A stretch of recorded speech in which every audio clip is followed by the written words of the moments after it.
Bom, só lembrando que esta é a segunda parte deste iceberg. Caso não tenha visto, recomendo que assista a primeira parte. Bom, e também eu venho pedir desculpas. Pelo que ficou óbvio que minhas pronúncias em inglês podem ter ficado meio erradas no primeiro vídeo. Acontece que o meu inglês também não é um dos melhores. Bem, mas sem mais enrolações, vamos para a segunda parte desse iceberg, para conhecer mais jogos e curiosidades bizarras.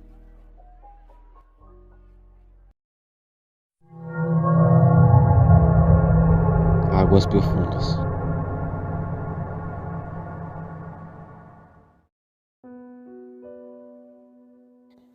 Demonfobia conta sobre Sakura Kunikai, uma garota de 14 anos que encontra um livro sobre magia negra e decide realizar um ritual de invocação de demônios. No entanto, após isso, Sakura acorda no inferno e está sozinha em um mundo nojento cheio de criaturas horríveis. O game é um 2D side-scroller meio labiríntico com alguns poucos elementos de puzzle e até combate. Nele, você terá que passar por esse labirinto demoníaco para voltar para casa. Mais um game que controlamos um nacionalista branco. O Zog's Nightmare é um game lançado em 2006. Zog significa governo ocupado pelos sionistas. Uma teoria da conspiração que diz que o mundo é governado secretamente por judeus. Vai entender esses imbecis, né? Mas no game você interpreta uma espécie de skinhead e atira em estereótipos raciais. Além disso, o jogo é horrível. Bom, o nome já fala por si só. São só games de hentais feitos para agradar fantasias sexuais de nerdolas. Se tu tem fetiches nessas porras, eu só digo pra você procurar ajuda o quanto antes.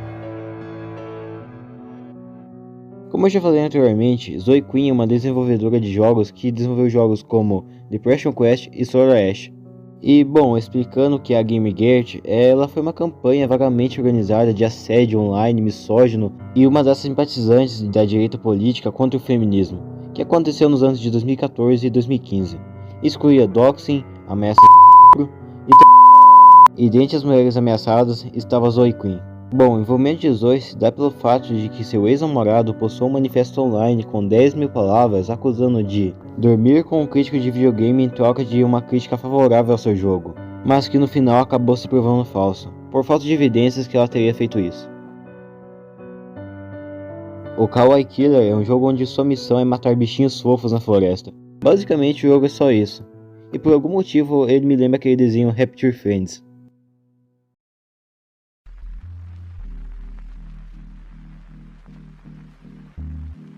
O Hotline Miami é um game que foi criado e desenvolvido por Jonathan Soderstrom e Dennis Wending e lançado em outubro de 2012. No game controlamos o protagonista Jacket, e a história do game se passa no final da década de 80 e no início da década de 90. O game retrata o submundo de Miami, como a violência, as gangues, e a trama do jogo gira em torno de um homem conhecido como Jacket, o qual vem recebendo telefonemas instruindo-o a cometer massacres contra a máfia russa local. Em Cuphead temos um chefe chamado Wally, que se encontra na segunda ilha de Ankaya. E a batalha contra ele dura 3 fases, sendo a primeira contra ele dentro da sua casa de passarinho, a segunda contra seu filhote Willy, e por fim a terceira com Wally novamente sendo carregado por 2 pássaros. E bom, depois de derrotar Wally na terceira fase, os pássaros que o carregavam começam a jogar sal nele, indicando que possivelmente o Wally foi a refeição daqueles pássaros mais tarde. Anita Sarkeesian é uma mulher feminista que trabalha com conteúdo digital. Ela é autora da série de vídeos Troops vs Women e Troops vs Women in the Video Games, e a CJW Games é a abreviação de Social Justice Error. Basicamente faz parte daquele movimento que eu falei anteriormente, o GamerGate. E sim, a Anita também foi uma das vítimas ameaçadas assim como Zoe Quinn.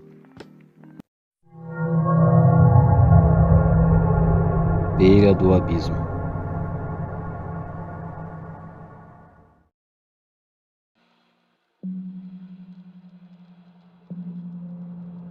Bem, Alec Woloka foi um desenvolvedor de games como Night in the Woods, que eu falei anteriormente, que veio a vídeo em 31 de agosto de 2019.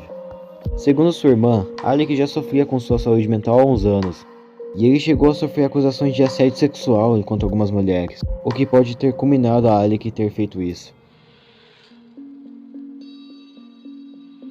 Sim, existe um game do massacre de Columbine.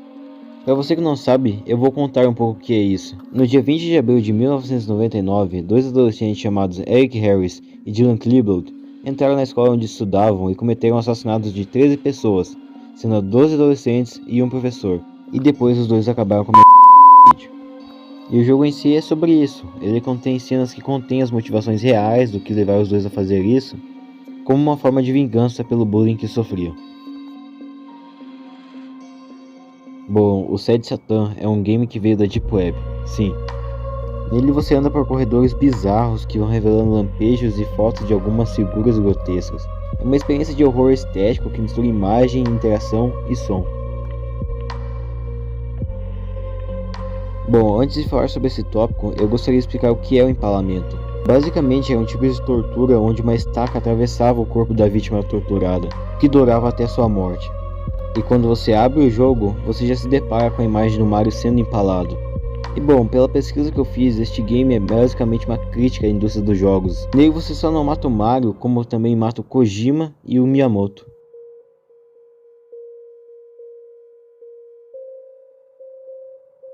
Bom, este é um game de flash bizarro, onde como o nome já diz, você deve matar as meninas superpoderosas, que eu acredito que todos vocês devem conhecer. Olha, a única coisa que eu achei sobre esse game é uma breve recension que eu achei em um site falando que ele é. Esta coisa não é um jogo, e não é algo que você precisa para jogar. Apenas uma coisa perturbadora em que você pode começar a ler uma história sem graça e terminar, quem sabe como. Sem uma trama necessária, o narrador só quer que você adoeça um psicopata igual a ele. Ele contaria uma história engraçada, mostraria sua mãe, e você poderia ver o que ele fez. A PETA é uma organização dos direitos dos animais que há uns anos atrás lançou jogos de browser que parodiavam alguns games como Super Mario e Pokémon. Que, pra falar a verdade, esse jogo do Mario onde você controla pintinhos, eu jogava muito quando eu era criança. E esse do Pokémon, bom, basicamente conta o fato dos Pokémons não serem destrutíveis como é no game e no anime.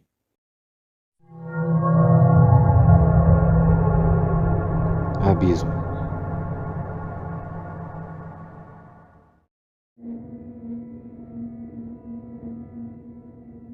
Nesse game acompanhamos Selene, uma garota que está tentando ao máximo colocar sua vida em ordem após um acontecimento ruim. E tudo só acaba piorando para ela quando dois demônios fingindo ser humanos se mudam para o lado da sua casa. E os dois têm a responsabilidade de mostrar a ela o erro de seus caminhos, colocando em várias situações infelizes. Em Cat Squad você controla um esquadrão de gatos que tem como objetivo derrotar robôs que escravizam os animais. O game em si envolve esse negócio que as pessoas comentam sobre humanos versus máquinas. Bom, esse é um jogo perturbador, como se os outros não fossem, em que simula coisas horríveis como pedofilia e Eu não vou me aprofundar mais porque o enredo do jogo é extremamente pesado e desconfortável. Não vá atrás desse game, pois os criadores dele já deviam estar na cadeia. The Rife 911 é uma versão não licenciada do game Metal Slug. O game foi lançado após alguns dias do ataque do 11 de setembro. O jogo em si continha imagens das torres gêmeas sendo atacadas e ao começar o game é mostrada uma breve conversa de Osama Bin Laden com George Bush. No dia 15 de abril de 2013, durante a maratona de Boston nos Estados Unidos, houve um ataque terrorista próximo à chegada, com 2 bombas caseiras sendo explodidas, matando 3 pessoas e deixando mais de 260 feridos. E a única coisa que eu achei sobre um game disso é um vídeo de 2013 que continha meio que um trailer sobre o game. Hey fags, tired of watching the Boston Marathon disaster on TV? Well now you can live it! It's a video game! Boston Marathon 2013, Terror on the Streets is the leading Boston Marathon 2013. Cure True seria um game lançado para a PlayStation 1, desenvolvido pela Paradox, que mais tarde veio se tornar Midway. Porém, o jogo nunca chegou a ser lançado. O motivo se dá pelo fato de que a empresa que iria publicar o game, a Virgin Interactive, acabou sendo comprada pela EA, que acabou cancelando o game alegando o fato de ele ser muito violento e sem sentido, e que poderia afetar muito a empresa. Quem diria que depois de alguns anos, a própria EA prejudicaria sua imagem. Mas como o game já estava bem avançado, os funcionários que trabalhavam no desenvolvimento do jogo vazaram o game na internet. E o game em si é um jogo de luta onde 4 jogadores duelam até a morte. E a história do game é sobre 10 almas amaldiçoadas que desceram para o inferno destinadas a sofrer pela eternidade. Mas como eu tô feliz de finalmente chegar nesse game. O Hong Kong 97 é um game shoot-up lançado para Super Nintendo no ano de 1995 pela Hepsoft.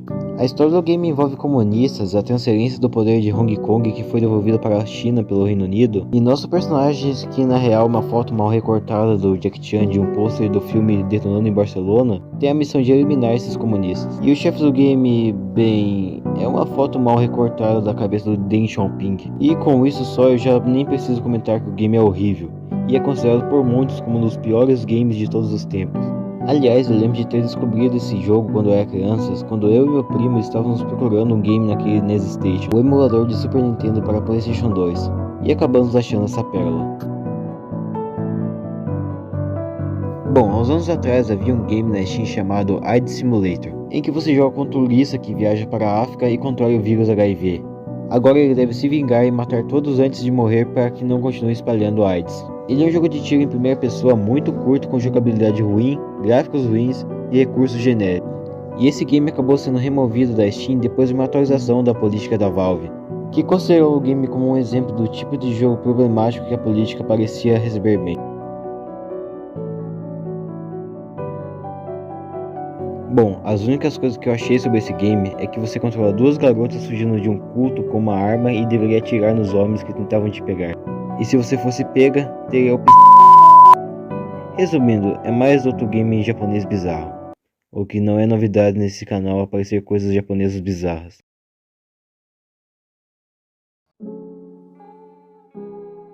Bom, e enfim, chegamos ao fim deste iceberg. E assim como o outro, eu peço para que vocês possam ajudar com o compartilhamento desse vídeo, pois ele dá um trabalho extremo para ser feito. Então, se você fizer isso, eu agradeço muito.